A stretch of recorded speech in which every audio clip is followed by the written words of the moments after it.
जिस तरह से लोकसभा चुनाव की भी बात हो रही है कि 2029 के वक्त उनको शिवहर से टिकट अगर मिलता है तो लवली आनंद और आनंद मोहन के परिवार के लिए काफ़ी बड़ी कि जिस तरह से क्योंकि नाराज़गी लगातार आनंद मोहन की सामने आ रही थी और उसके बाद ऋतु जायसवाल का बीजेपी ज्वाइन करना कहीं ना कहीं कुछ स्थिति ठीक उनके परिवार के लिए नहीं लग रही है, ऐसे चर्चा है। खैर हम लोग प्रशांत किशोर को लेकर बात कर लेते हैं सर, क्योंकि जन स्वराज पार्टी के अंदर इन दिनों ऑल इज नॉट वेल वाली स्थिति दिख रही है। पार्टी के जो राष्ट्रीय अध्यक्ष हैं उदय सिंह, उनके अचानक सक्रिय राजनीति से दूरी बनाने के फैसले ने कई सवाल खड़े कर दिए हैं। विधानसभा चुनाव में जिस तरह से जन स्वराज हार गई और फिर संगठन संचालन को लेकर चर्चा होने लगी, वन मैन कंट्रोल सिस्टम को लेकर अंदर खाने असहजता की चर्चा तेज थी। इसी बीच शेखपुरा हाउस से चल रहा जो कैंप कार्यालय है वो भी बंद हो गया और पार्टी का पूरा जो संचालन है वो बेहटा आश्रम से होने लगा। तो चर्चा ये है कि क्या प्रशांत किशोर और उदय सिंह के बीच दूरी अभी बढ़ गई है। हालांकि पार्टी इसे निजी कारण और असामान्य संगठनात्मक बदलाव बता रही है, लेकिन क्या ये हो सकता है कि पीके और उदय सिंह में कुछ अनबन हुआ हो या किस कारण से दूरी बढ़ सकती है? देखिए, ये जो उदय सिंह का निर्णय है वो अनबन के कारण नहीं है, बल्कि उदय सिंह एक रणनीति के तहत हम्म। वो एक देखिए व्यवहारिक राजनीति की समझ उदय सिंह को बहुत है। वो पहले भी सांसद रहे हैं, तो उनको जमीनी समझ है। प्रशांत किशोर प्रशांत किशोर का जो चेहरा है वो जन स्वराज की ताकत है, लेकिन प्रशांत किशोर की जो रणनीति रही वही जन स्वराज के लिए चुनौती भी रही है।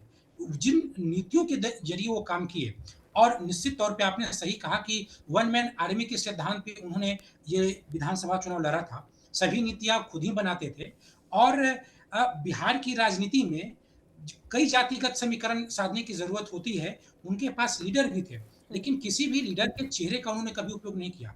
आप चाहे कोई यात्रा में देख लीजिए, बड़े बड़े बैनर पोस्टर होल्डर कहीं भी आप देख लीजिए, कहीं भी प्रशांत किशोर को छोड़ करके उतनी प्रमुखता से किसी भी दूसरे नेता का चेहरा नहीं था, जिसमें स्वयं राष्ट्रीय अध्यक्ष हों या प्रदेश अध्यक्ष हों या उनका कोई भी दूसरा नेता हो।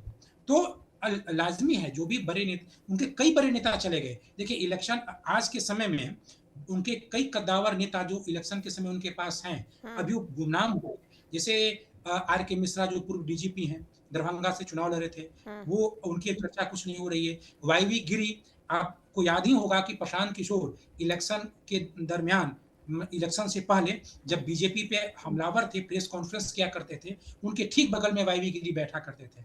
वो बिल्कुल। पटना के चर्चित वकील भी हैं, और उनकी 2 तस्वीरें वायरल हो रही हैं सम्राट चौधरी के साथ। हम्म। आज आरसीपी सिंह आए थे, अपनी पार्टी का इन्होंने विलय भी किया था। उनके चेहरे का भी कहीं कोई उपयोग नहीं हुआ। कभी भी उनके चेहरे का बैनर पोस्टर लगा, यात्राओं में उनको शामिल किया गया, ऐसा कहीं नहीं हुआ। मनोज भारती भी बहुत ही सुलझे नेता हैं, और दलित नेता भी हैं, लेकिन उनके चेहरे का भी कहीं कोई उपयोग नहीं हुआ। हर चेहरे पे प्रशांत किशोर का चेहरा भारी रहा। लेकिन इन तमाम नेताओं में राजनीति की जो सबसे अधिक व्यवहारिक समझ किसी के पास है रही, वो उदय सिंह के पास रही। ऐसे भी जब पार्टी बनी थी तो उदय सिंह को राष्ट्रीय अध्यक्ष बनाया गया था। तो राष्ट्रीय अध्यक्ष इलेक्शन के बाद राष्ट्रीय अध्यक्ष का एक बदलाव होने की बातें अंदर खाने से आ रही थी कि जो चुनाव परिणाम आएगा, अगर चुनाव परिणाम अच्छा नहीं हुआ तो उसके बाद एक नया राष्ट्रीय अध्यक्ष लाया जाएगा। तो उदय सिंह चुनाव परिणाम के कारण ही ये पार्टी से दूरी बनाए हैं। हालांकि बहुत ही सावधानी से उन्होंने कहा है कि व्यक्तिगत कारणों से 1 साल के लिए हम पार्टी से दूरी बना लेते हैं, लेकिन सोचने वाली बात यह है कि जो व्यक्ति पार्टी का राष्ट्रीय अध्यक्ष हो, वो 1 साल का गैप कैसे कर सकता है। उसके लिए तो एक दिन का गैप करना भी मुश्किल हो सकता है, क्योंकि वो पदेना राष्ट्रीय अध्यक्ष है। तो राष्ट्रीय अध्यक्ष पद पे रहते हुए एक साल तक की दूरी बना लेना, ये तो कोई बच्चों का खेल तो है नहीं, ये तो कोई गेम तो है नहीं। तो निश्चित तौर पे दरअसल वो पार्टी से दूरी बनाए हैं, और आप सुन लीजिएगा आने वाले कुछ दिनों में, महीने 2 महीने में हो सकता है कि राष्ट्रीय अध्यक्ष का दोबारा चुनाव हो या किसी दूसरे व्यक्ति को राष्ट्रीय अध्यक्ष बनाया जाए। तो प्रशांत किशोर की जो राजनीति रही चुनाव के बाद, चुनाव परिणाम के बाद उन्होंने जो मंथन किया होगा, उदय सिंह को लगा होगा कि जिन नीतियों के जो कार्यशैली है प्रशांत किशोर की, मुद्दों में बदलाव जरूर जरूर हो सके, लेकिन कार्यशैली में बदलाव हो या ना हो, ये बहुत महत्वपूर्ण होता है। क्योंकि अगर वही कार्यशैली उनकी रही अपने तरीके से मुद्दे चुनना, दूसरे बड़े नेताओं की बात नहीं मानना या हर जगह अपने ही चेहरे को बुनाना, अगर ये सब रहता रहे, तो फिर दूसरे बड़े नेता का टिकना वहाँ ठीक नहीं है। हुँ, अगर कि जिसको राजनीति करनी है, तो वो राजनीति के कई विकल्प होते हैं। लेकिन एक म इ ज जहाँ आकर जो जितना भी नैरेटिव है या हर नेता का जो चेहरा है, एक ही जगह सिमट के रह जाए, वहाँ पे राजनीति करना ठीक नहीं है। तो उदय सिंह अब पार्टी से अलग हो एक तरीके से आप कह सकते हैं कि सैद्धांतिक तौर पे ये पार्टी से अलग होना ही है, क्योंकि पद पे रहते कोई लंबी दूरी लंबे समय तक दूरी नहीं बना सकता है।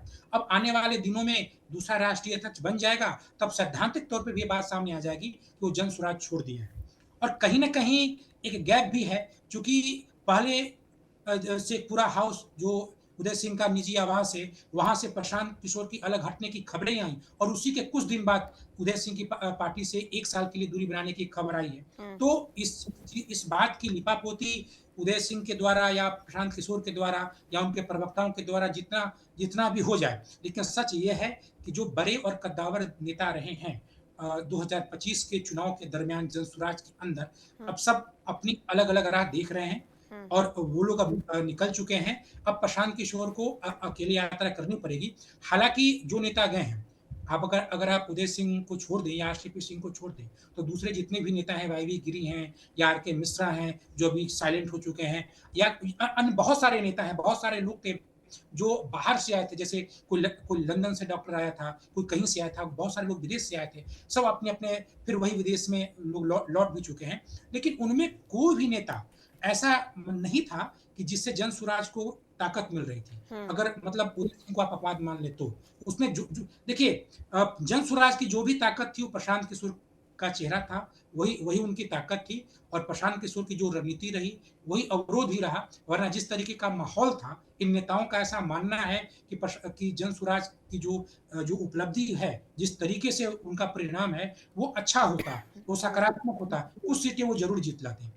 तो ये चुनाव परिणाम का ही एक प्रभाव है और आने वाले अगर 1-2 महीनों में इस तरह की खबरें आती हैं कि जनसुराज अपना राष्ट्रीय अध्यक्ष किसी दूसरे को बनाता है, तो ये तब तो ये सैद्धांतिक तौर पे भी बात मानी जानी चाहिए सार्वजनिक तौर पे कि अब जनसुराज से उदय सिंह बाहर निकल चुके हैं। अब बिल्कुल, मसला ये है कि वहाँ पे राष्ट्रीय अध्यक्ष कौन बनेगा? हुँ, तो सामान्य जाति से आते हैं, राजपूत समाज से आते हैं उदय सिंह।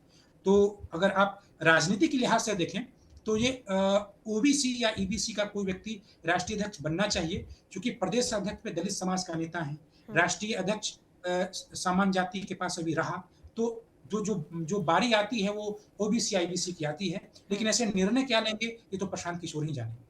बिल्कुल, आपने एक बहुत इम्पोर्टेंट पॉइंट बोला कि जितने भी पॉलिटिशियन, जितने भी लोग आए, चर्चित चेहरे आए जितने भी, वो प्रोफेशनली वो पॉलिटिशियन नहीं थे और वैसे-वैसे वो अलग हो गए और फिर अपने-अपने काम में जुड़ गए। बहुत इम्पोर्टेंट है ये एक संगठन के लिए कि किस तरह से वो नेता आ रहे हैं और उस संगठन के लिए काम कर रहे हैं। बहुत शुक्रिया सर हमसे बातचीत करने के लिए।